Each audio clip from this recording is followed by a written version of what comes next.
Hello, I'm Phil Middleton, Chairman of the ONFIF Digital Monetary Institute, and I'm delighted today to be joined by Daniel Hardman, who is the Principal Ecosystems Engineer from SICPA. SICPA is a leading company in cybersecurity, identity security, physical document security. If you have got a driver's license or a banknote or a passport in your pocket, SICPA has probably been involved in developing and implementing the technologies that lie behind the security systems. Daniel has been concerned with questions of cybersecurity, digital identity, and various other topics for longer than most of us. So I'm delighted he's going to join us. His topic today is exploring the tension between privacy and compliance in a CBDC or digital currency world. A lot to unpick there, and I'm going to leave it to the experts to do so. So with great pleasure, Daniel, please will you take us on this particular journey? Thank you very much. Okay. So grateful for the opportunity to be here to discuss this topic. I've given a name to a technique that I'd like to describe to you. I believe this technique can be applied in virtually any CBDC ecosystem.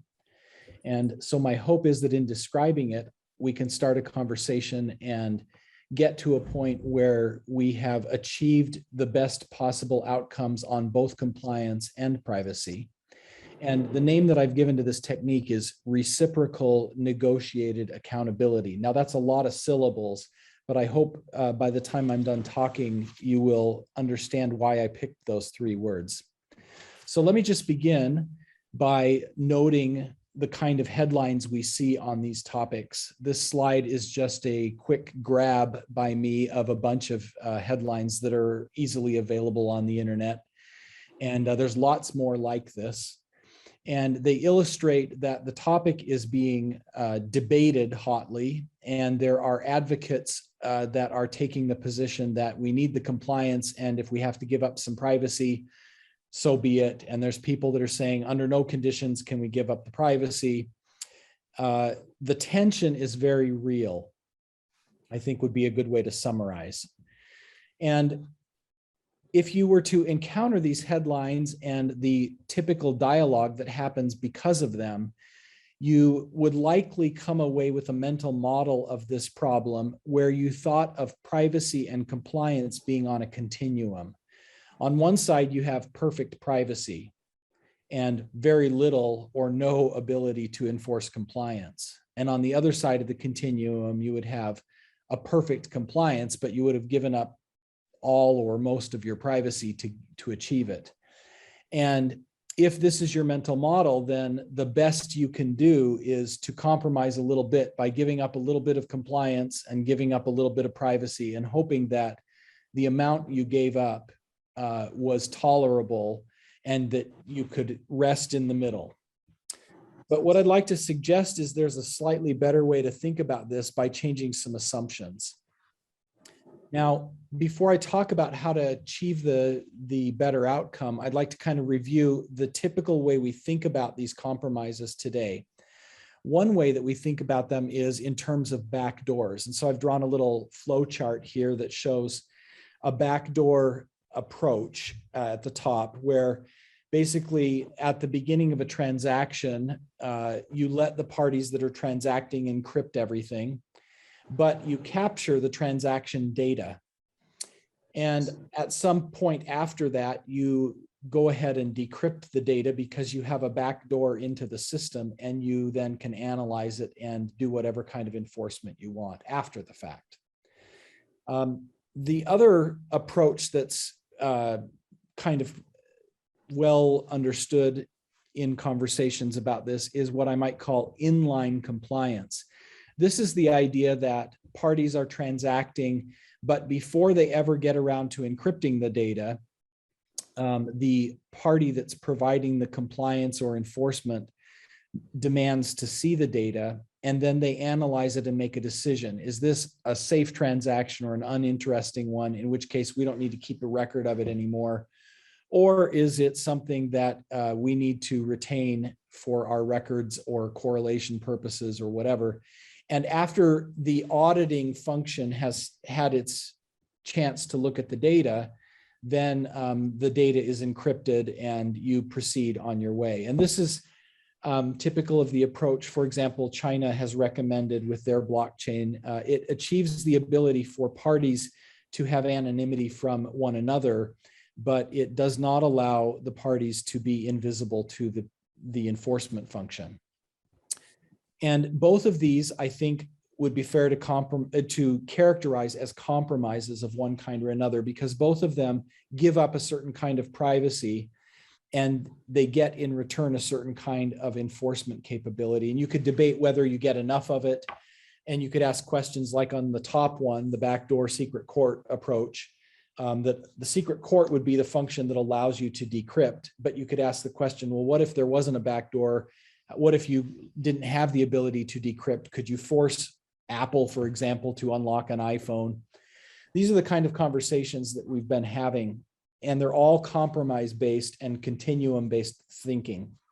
So reciprocal negotiated accountability, I've drawn that phrase over a giant ampersand because I claim you can have both. And my thinking about this is informed by an example from society that we maybe take for granted, which is the fire key on an elevator. So this picture here shows a fire key, and I would make an observation that the reason why fire keys exist is very much a similar kind of a reason why we need enforcement in CBDC. We need compliance, because the argument that fire crews made is, if a building's burning down, you cannot tell me that I can't get to a floor that has all the doors locked, right? That's essentially the same kind of tension. What society did faced with that tension is create not a back door, but a front door. And it's a key. You see it every time you walk in an elevator. It's right there on the control panel. Everybody knows it exists. We know how it works. But there's very careful governance over how that key is used. And there is a pattern for us to think about as it relates to privacy and compliance with CBDC. So let me imagine a world where a transaction is happening between the famous Alice and a storefront, maybe Bob's Burgers. And Alice is going to want to have some privacy around that, and so will the store, let's assume. So the way that we typically imagine achieving that privacy is we encrypt the record of the transaction. And I've shown it with a little keyhole there, and we assume that we give a key to Alice and to the store, and they can each peer inside this encrypted transaction. But what I'm going to suggest here is, just like a fire key on an elevator, you could create a third key. The third key would be like lending somebody a door to the front door of your, or a key to the front door of your apartment when they come to visit you or something. It works on the same principles as the rest of the front door keys. It's well known and understood. It doesn't require a separate lock or a different door, but you can set some conditions to how it works. So how do you manage the access to that key? Well, the essence of this, the answer is to think about these two questions. Who has the encrypted data? That's the thing with the red around it at the top of my diagram. And who has the key? And insightfully, this follow-up question, do I have to give the same answer to both? And this right there, does it have to be the same party, allows us to think creatively. Because what we could do is we could achieve perfect privacy, but still have the ability to unlock something if we answered differently. What if we said that encrypted data about a transaction is going to be archived? And wherever that archive exists, whoever's in control of it, what we can say about that archive is that they have the encrypted data, but they don't have a key. So there isn't any way that they can unilaterally look at the data. Similarly, we put the key in an escrow service. The key then is held by an entity that has the key, but no data. The escrow service also is limited by that constraint and therefore can't do any mischief by themselves. So as I've drawn this picture, right now, there is perfect privacy. The archive doesn't know anything, the escrow doesn't know anything, but there's also an opportunity to erase the privacy entirely if the archive and the escrow come together. Now, just like in a safety deposit box at a bank, most of those things have two keyholes in them. These are separated, the role of the party who wants to come into the bank to use the safety deposit box and the role of the bank who provides the safety deposit box. They're separated so that a bank employee cannot unilaterally unlock your safety deposit box, and you cannot unilaterally unlock the safety deposit box either. That creates a very useful difference in the trust equation for this system. And it shifts the cybersecurity risk. It shifts the regulatory burden, because think about this. Can the archive be accused of mismanaging the personal data of people? Well, no, because we don't even know if it's personal data. It's all encrypted. And it's encrypted from them as well. Can the escrow be accused of mismanaging personal data? No, because we don't know what those keys go to. So this creates a very useful distinction. And the question then becomes, how do you bring the archive and the escrow together?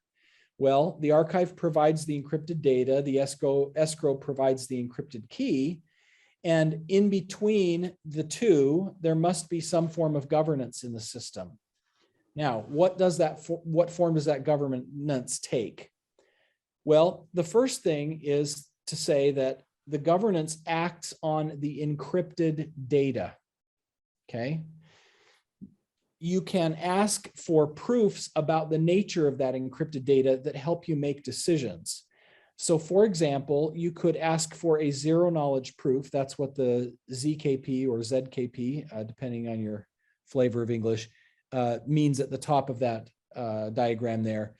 Basically, you're asking for a proof of the encrypted data about the amount that's inside the transaction. And you can get that without decrypting the data. You can ask for proof about the geography that applies to the parties that are conducting the transaction. You can ask for proof about the reputation of the parties. You can ask what type of transaction it is, or is this to buy diapers versus alcohol, all kinds of things. And based on those filtering characteristics, you can make a decision about under what conditions you would be willing to decrypt the data. That decision could be made by a secret court. This is the FISA mechanism that the US is using. It could be made in an open public court. For that matter, you could hold a public referendum on whether or not you need to unlock that transaction. You could have a smart contract on a blockchain that decides whether to unlock the transaction. You could automatically decrypt certain transactions that fall into high-risk categories. And importantly, all of the above is an option. Or you could have a menu that lets you pick under different conditions, different options.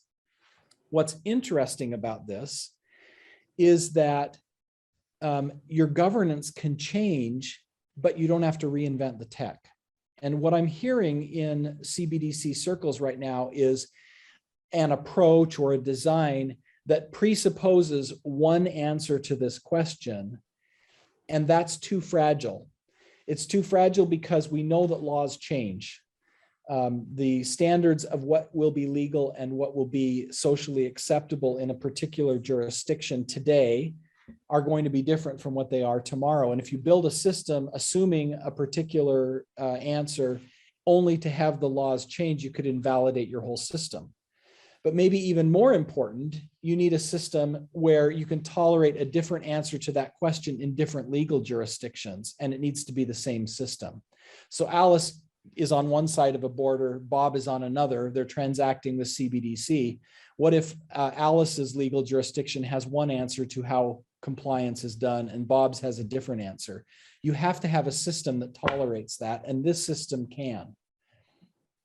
And it also has this other really profound characteristic, which is that the governance can be audited, which means you can actually check without endangering anybody's privacy to see whether correct decisions about adjudication in secret courts or open court or public referendums are happening. And you can do that without requiring that all the data be exposed under special dispensation to all the lawyers. And this is also quite powerful and important. So I'm about to summarize here. RNA at the top of this slide stands for this reciprocal negotiated accountability mechanism. What I'm claiming is that there's no compromise here. And there's a bunch of questions in this little matrix that I made. Does the mechanism allow honest people to remain anonymous from each other? Yes or no, and so forth. You can read the rest of the matrix. But reciprocal negotiated accountability achieves the best of both worlds. There are no compromises in the privacy for honest people, and there are no compromises in the enforceability of the system. And I really believe this is a way forward for all of us who are working on CBDC. So I'll leave you with that phrase, reciprocal negotiated accountability, and thank you for your attention. Thank you, Daniel. That is absolutely fascinating. It, I think, advances thinking in an area that is provoking an awful lot of attention and concern. And perhaps we might have a development of this which will be use the acronym DNA, as in devolved negotiated accountability. Indeed, that would be wonderful. So thank you very, very much indeed for that. I think clearly there's a lot more to discuss around this, but I think it is an innovative and exciting approach to one of the biggest issues bedeviling CBDC rollout as it is. So thank you very much indeed to Daniel Hardman, Principal Ecosystem Engineer at SECPO. Thank you.